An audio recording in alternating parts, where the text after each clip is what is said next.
Welcome to Strawberry Ink. Today, we're diving into one of Massachusetts' most haunted unsolved mysteries, a case that has lingered for over 2 decades, leaving a family shattered and a small town forever changed.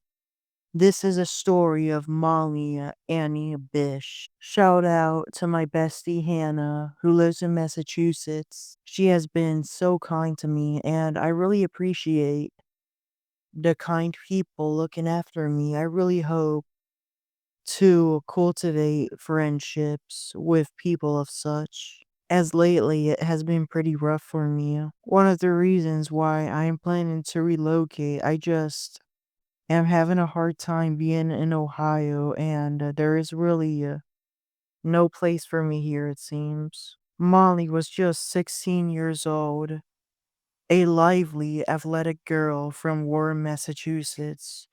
She was the youngest of three kids, with an older sister and an older brother. Her sister had bright blonde hair, while her brother, like Molly originally, was a brunette. But just before her disappearance, Molly had dyed her hair blonde. It was not just a trend, it was personal.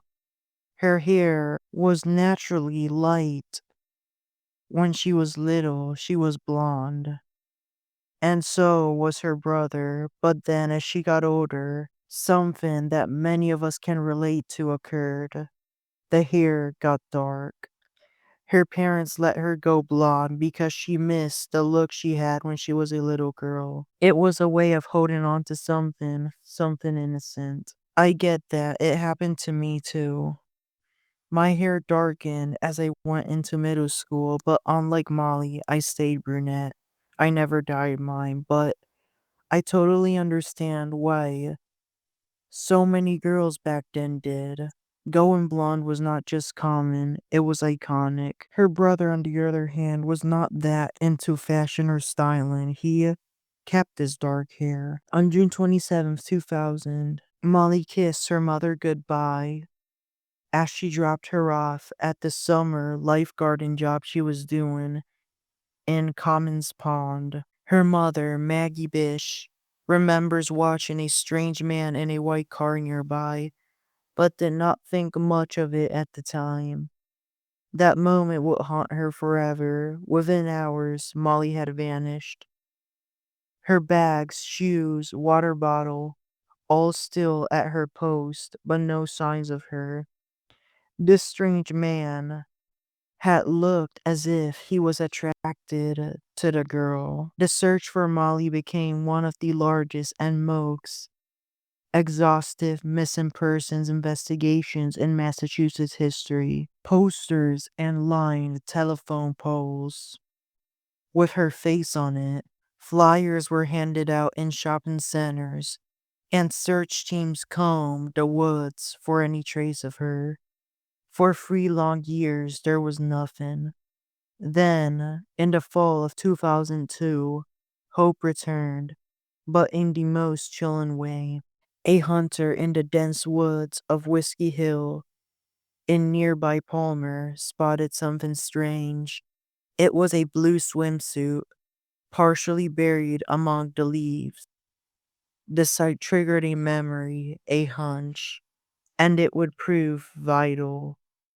Authorities launched a thorough search in the area, and on June 9th, 2003, my dad's birthday, human remains were discovered just 5 miles from the Bish family home. The medical examiner's office in Westfield identified the remains as Molly. Because of how much time had passed, her body had severely decomposed. A cause of death could not be conclusively determined, but investigators believed it was a murder, and still, no one to this day had been charged. However, maybe it was a suicide, although that would be unusual as Molly did not really express any depression.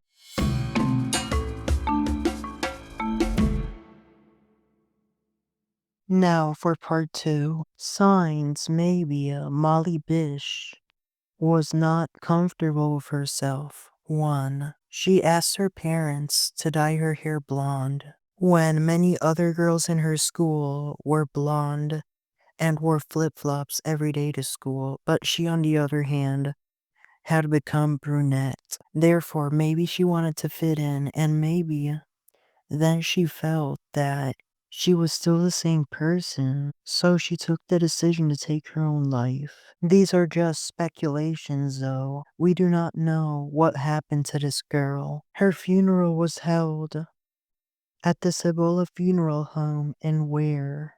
They conducted the arrangements, although services were not directly at their facility. This was a heartbreaking service.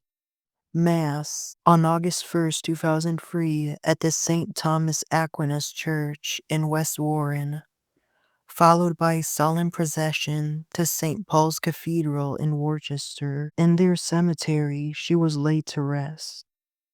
Over the years, investigators looked into several suspects: a Connecticut kidnapping suspect, a Southbridge resident, an incarcerated rapist, and even a registered sex offender. Each time, hope would swell, only to be dashed again. There just was not enough evidence. To this day, the Molly Bish case remains cold, but her memory is far from forgotten. Molly was more than a victim. She was a beautiful girl who loved her family, who went swimming, who worked as a lifeguard to protect others. She saw someone and looked at the positive side in them. She was someone who dyed her hair blonde to feel like herself again, and occasionally in the swimming pool it would turn green. Some silly stuff.